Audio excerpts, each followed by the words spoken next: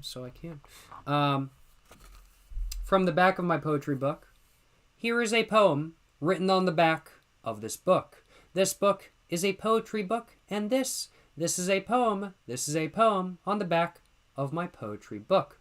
Of a poetry book. To say that correctly. I misread that last line with the first take. But yeah, no, that is a poem. That is genuinely on the back of my poetry book. If you are interested in picking up my book, Poems to Read While Smoking Cigarettes, of course, I highly recommend you do so. It's a great purchase. Highly recommend, you know what I'm saying. And it's a worthwhile investment, I will acknowledge. Link is in the pinned chat. Yes, sir, yes, sir. Yes, sir, yes, sir. Would love an Outback sedan? Yes, sir. That would be sick as hell. Somebody had one in your hometown. Hell yeah, brother. They're dope as hell. I'm not going to lie. Like, Legacy sedans and Outback sedans are dope as hell. You could also look into an Impreza sedan as well. Or an Impreza hatchback. Because those are still four-wheel drive. But they're not, like, super lifted if that's what you want kind of thing. Like an Impreza or an Outback. Like an Impreza sedan / an Impreza hatchback / an Outback, I feel like might be the way you might want to go kind of thing. Might be the moves, I will acknowledge. Might be the moves. It was Jacob's 97 Corolla that made me really want a front-wheel drive sedan. I had a 99 Camry. I fucking loved that car, man. I still hate that I ended up junking that car. Like, I don't regret junking that car because it was never worth the money to repair it. It needed serious subframe repairs. It was fucked. So it's not like I regret junking that car, but I fucking loved the 99 Camry, bro. I fucking loved it. The 99 Camry was so good. The broken exhaust, bro, it was so funny to listen to while driving. So much fun to drive, and just such a good car as a whole.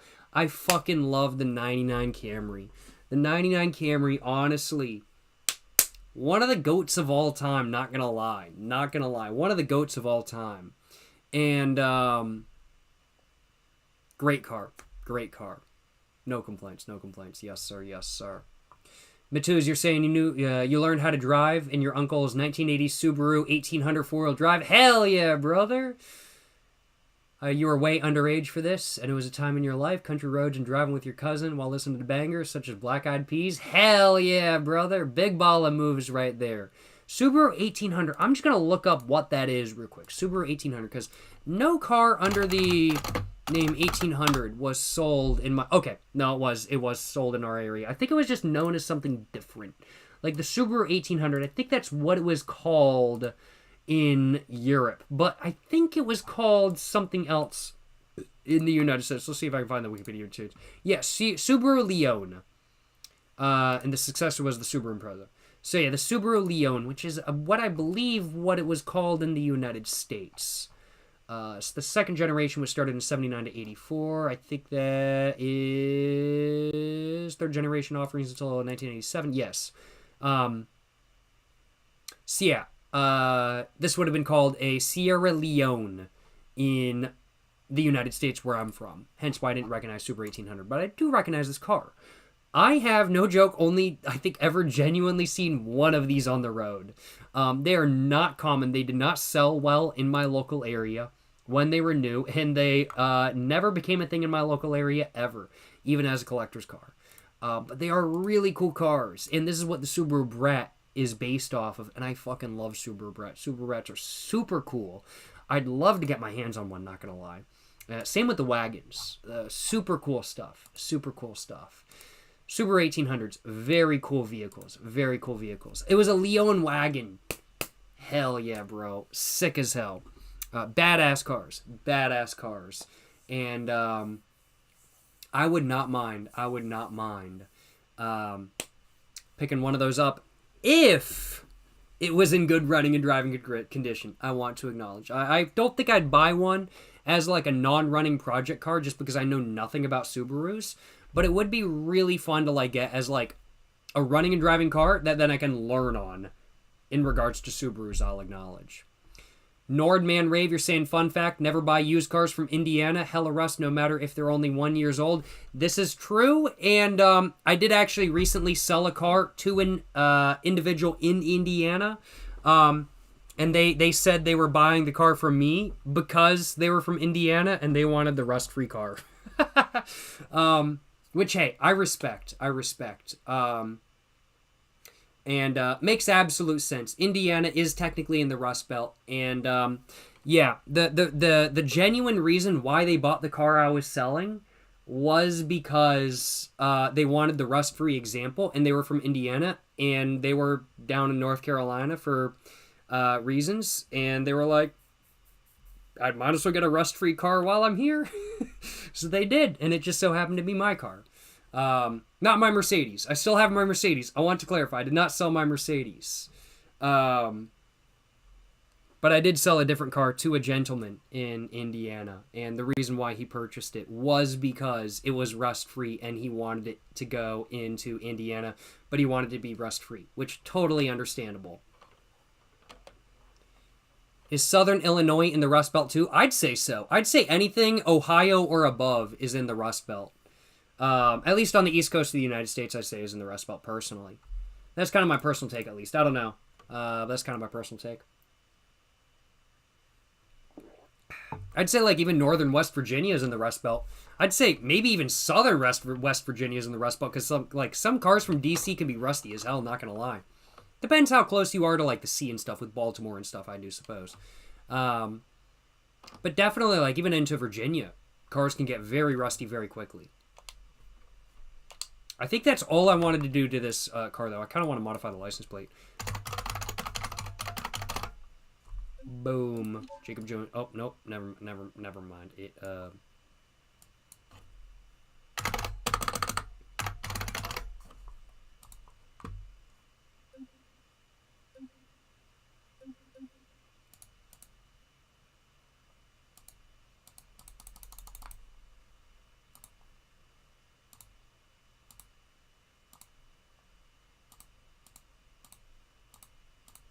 trying to figure out how to get a license. Here we go.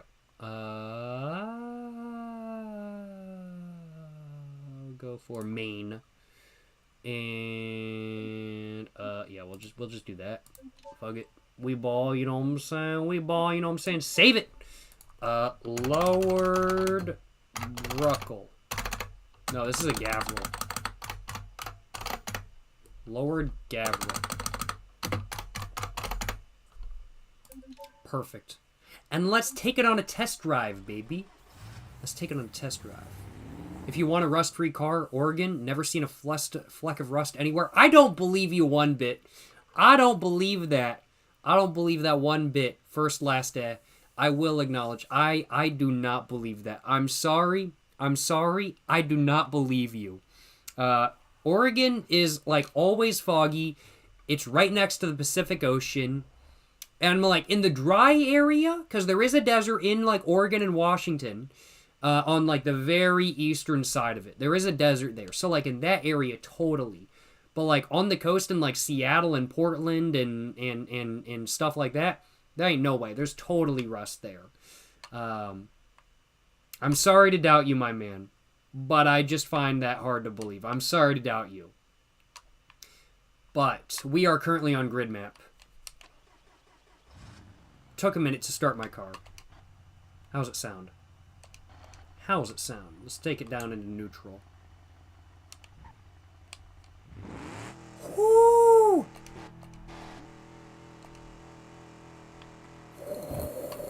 Sounds good.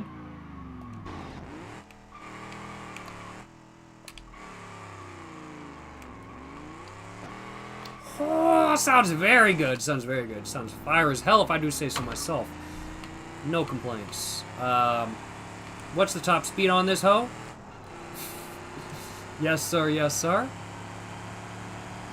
Oh, no. Did y'all see that?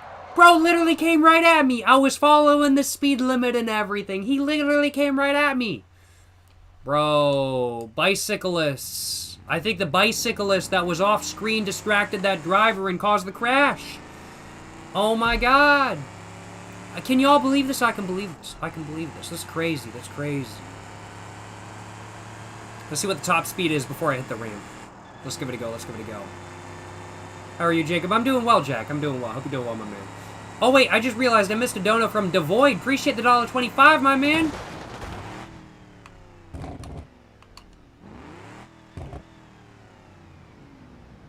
I gotta admit, I don't think I'd survive that crash. This looks like it went through the crusher from Auto Parts City.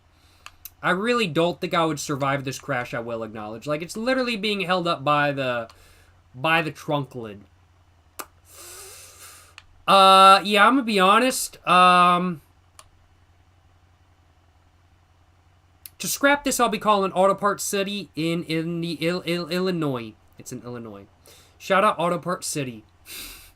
Yes, sir. 70% survival possibility. I don't know about that one. I think it's more like 0%. But, shout out Auto Parts City. Yes, sir. Appreciate the donation, Mr. Devoid. Appreciate the $1.25, my man. I did miss your donation for a little while, but I appreciate the dono, my man. You're saying your videos always make my day. Love you, Jacob. Hey, thank you so much for the kind words. Appreciate the support, my man. Appreciate the support. Hope you're enjoying live stream, Mr. Devoid. And hope you're having a great day as a whole. Appreciate the kind words. Appreciate the support. And,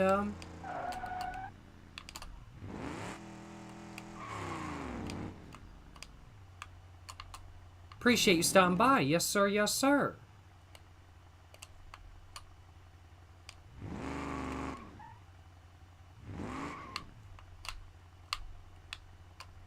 As you guys can tell, I am not a professional drag strip racer.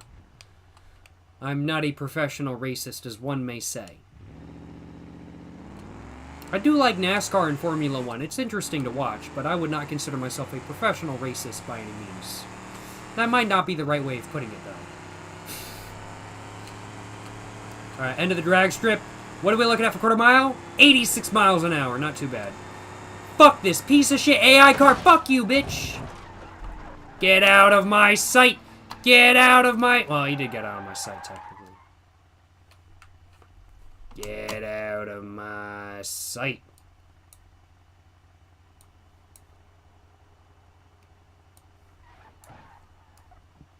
Get out of my sight. Yes, sir. Let's switch to another map. Thoughts on racism? Shit fucked up, not gonna lie. Racism kind of fucked up. I'm just gonna be straight with y'all. Racism is not cool. It's it's fucked. Just gonna be straight up. Just gonna be straight up with y'all. That's just how it is. I will acknowledge. That's just kind of how it is. It's not good. Racism ain't good. It's bad. Racism bad. It's bad. I like NASCAR and Formula 1. I like races. But racism in regard to people, bad. It's bad.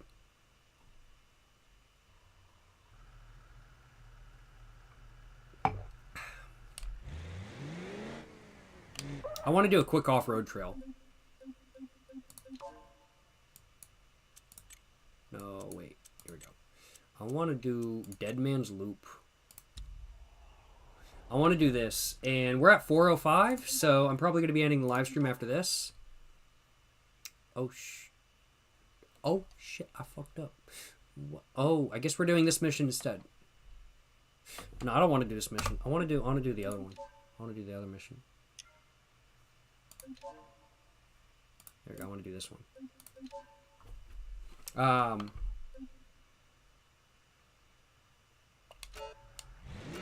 Yeah, we're gonna do Dead Man's Loop.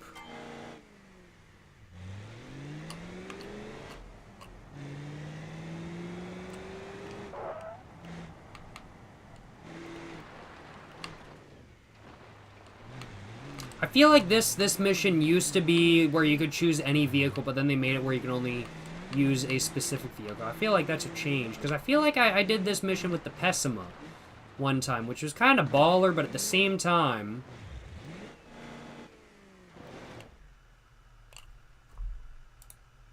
I definitely need four-wheel drive for sure. There we go. And I need high 4.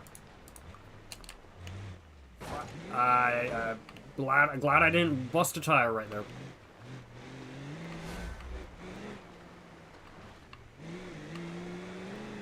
What is a poem to you? A poem is a poem. A poem is a poem. A poem is a poem, and a poem is a poem. What is a poem to me? Well, what is a poem to you? What is even a poem? Is a poem a work of writing, a haiku, maybe a sonnet? What is a poem? Is a poem even a poem, or can a poem even define what a poem is? Is a poem, or am I a poem?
Oh!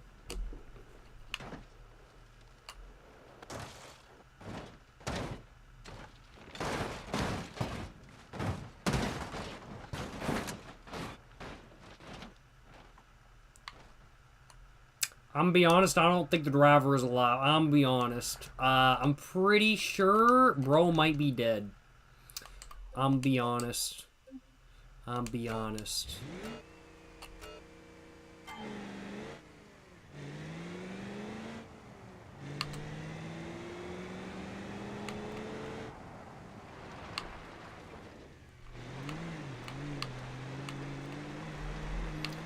going to lock in. I'm going to try to lock in on this one. I might not talk much, but I'm going to try to lock in on this one. This is the last mission I'm doing of the live stream.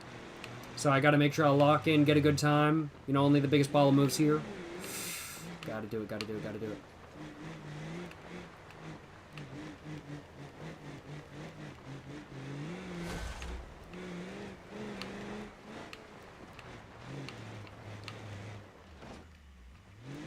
It's okay, don't worry about it.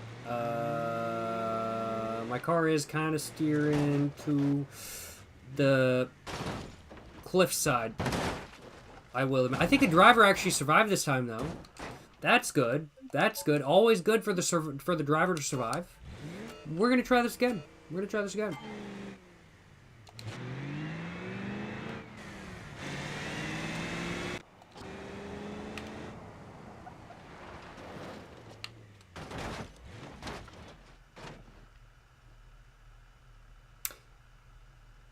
Maybe I should be a little bit more calm with it.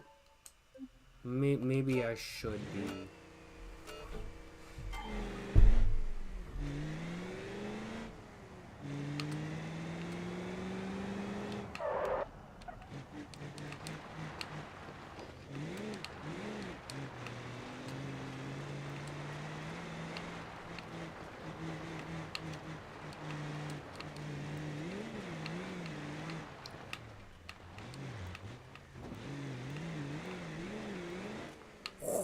Nice.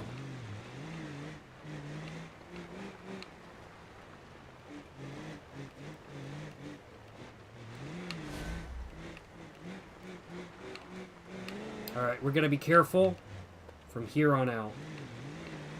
Still want to go quick, but we want to be careful.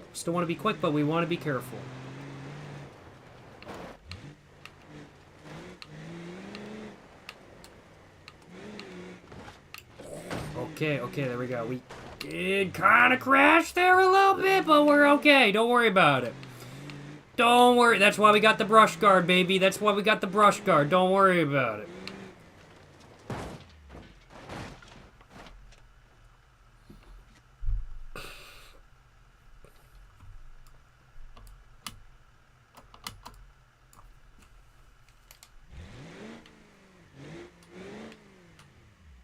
Well, you know, at least the driver didn't die.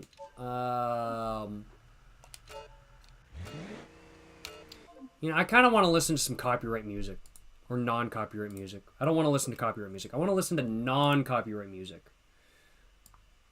So let's see if I can find some non-copyright music from NCS real quick. NCS, bro, is the GOAT. Here we go. And no copyright sounds. Bro is the GOAT for real. I kind of want to try some no copyright music. I'm just going to literally use their top playlist, which is NCS Witch House. I don't know what that means, but we're going for it. Let's get some music. I need to focus for this one. Let's give it a go. Let's give it a go.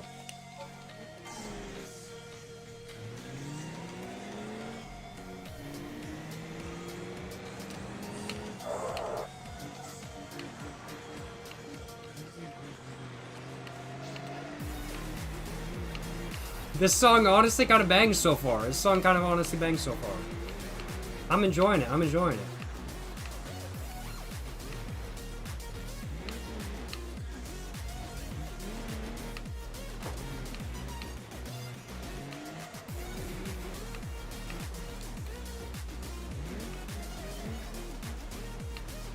Okay, this kind of bangs. This song kind of bangs.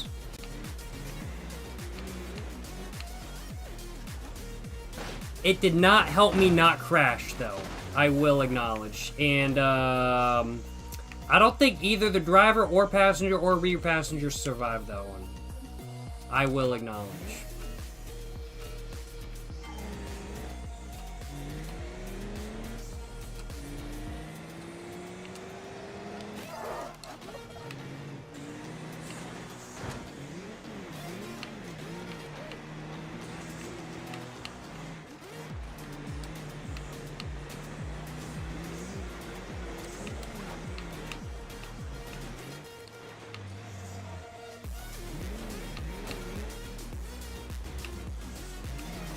Don't worry, don't.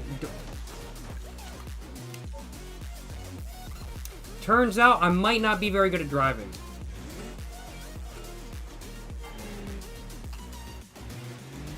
Turns out I may not be very good at driving. I will acknowledge.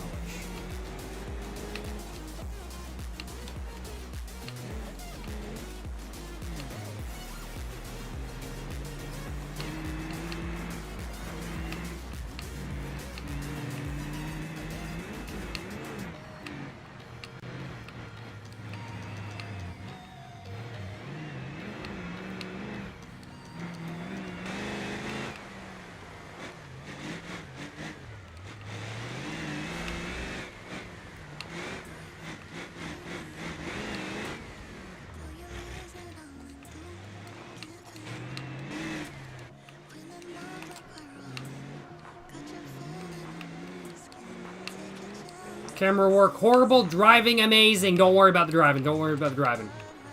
Don't worry about driving. Don't worry about the driving. We're doing good. We're doing good. Don't worry about that. Don't worry about the driving.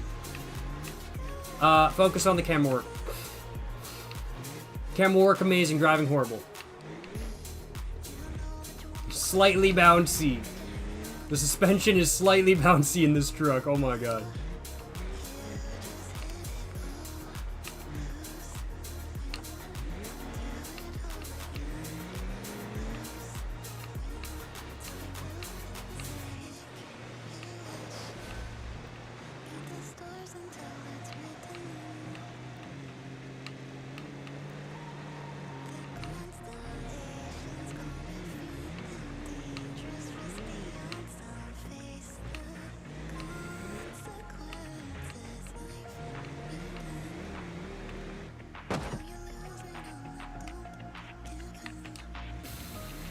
That ain't stopping me, baby! That ain't stopping me! We're gonna keep going!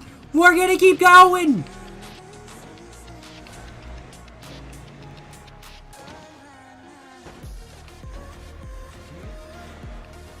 Okay, we're good, we're good. Don't worry about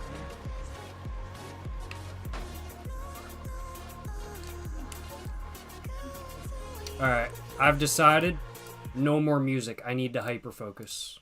No more music. I need to hyper-focus.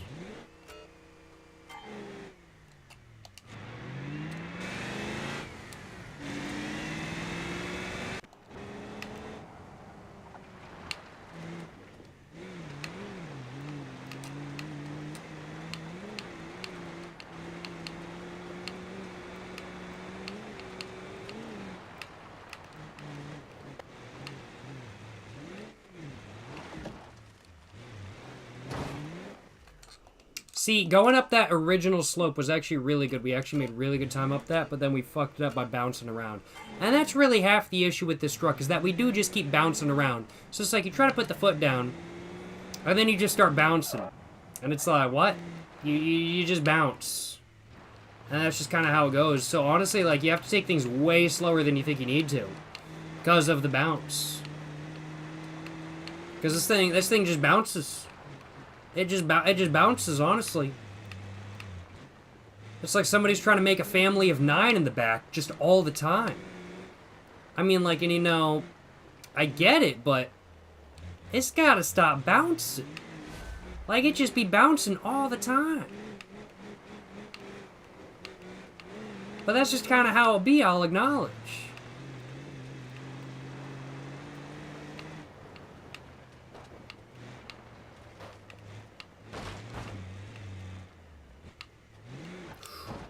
Don't worry about that. Don't worry about that. Ozzy, you're saying, dude, stop clickbaiting? I'm not clickbaiting. I drank, like, I drank 6 alcoholic beverages, and I'm currently driving right now in BeamNG Drive. Now, you might be thinking I'm not advertising my poetry book, but I actually am. Here's my poetry book right here. Poems to read while smoking cigarettes. Buy it now. Highly recommend.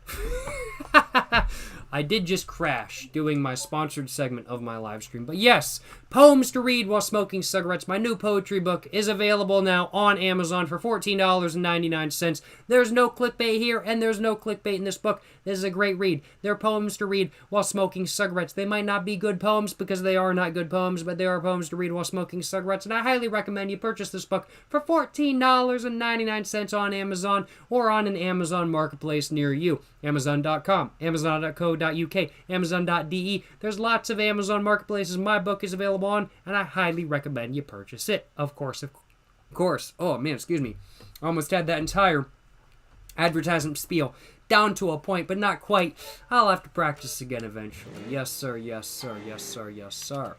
But, you know, I realized, I was like, wait a minute. Bro is saying clickbait. What am I doing right now? I'm drinking and driving right now, but I'm not advertising my poetry book. So I was like, that's gotta be what he's thinking this is clickbait about. So I was like, I gotta advertise my poetry book real quick. So I appreciate the reminder to advertise my poetry book, Mr. Ozzy. I appreciate the reminder, my man. You know, my poetry book, gotta be advertising it, and I appreciate the reminder to do exactly that. Yes, sir, yes, sir. Poems to Read While Smoking Cigarettes. It's a great book. Highly recommend, of course, of course. Yes, sir, yes, sir. I'm honestly going to go a little bit slower this time. I was trying to really make good time, but now I'm just kind of like, man, I just want to get this mission done. So I'm gonna go a little bit slower, like, over the obstacles, honestly. And, like, try not to crash and not mess up my car, because... Excuse me. I just, like, don't want to crash. And I just want to be done with this mission because this is like my 15th try, and like I'm kind of over it. I'm kind of done, honestly. So I'm gonna take my time. I'm gonna be patient. I'm gonna be patient, as one might say. But only a little bit patient. I'm gonna gun it still when I want to, baby. But also I'm not gonna gun it when I don't want to. Want to clarify.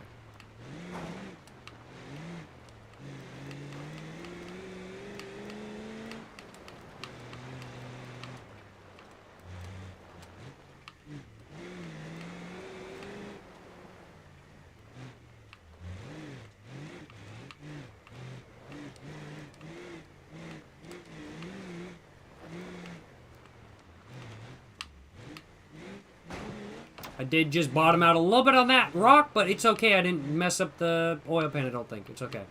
Don't worry about it. It's all good. All good.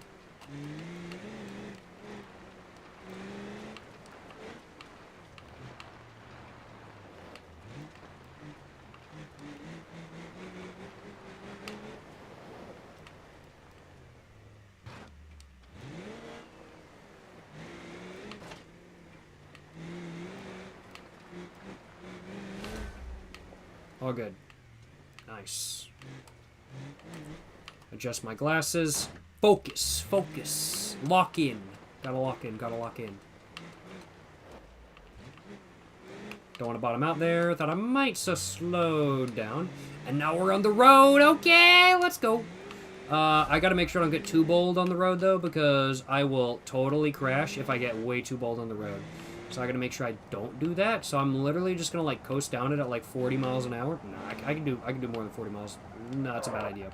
This road is kind of windy, so I should be like extra careful because I'm trying not to crash, even on pavement. I'm trying not to crash. I prefer not to. I prefer not to. I did just stall the engine though. I don't know how I did, but I did just stall the engine.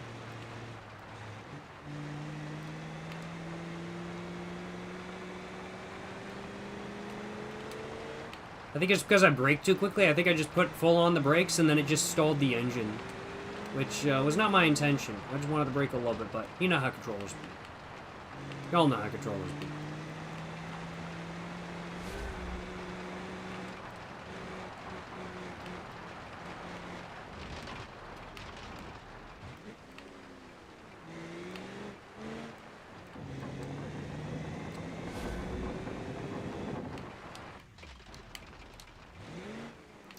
I think I have over-revved my engine because I'm now getting an engine warning sign saying, hey, your engine might be damaged. I think I over-revved my engine, but it's okay. No stress. We've only got 3 more checkpoints to go. Hopefully that's not like 15 miles because my car might die before that. But it could be. It could be 15 miles. Okay, we're good, we're good. And now we've got 1 more checkpoint left. Gun it till the very end. Nice, nice, nice. All the way down, pedal to the metal, baby. All the way down, pedal to the metal.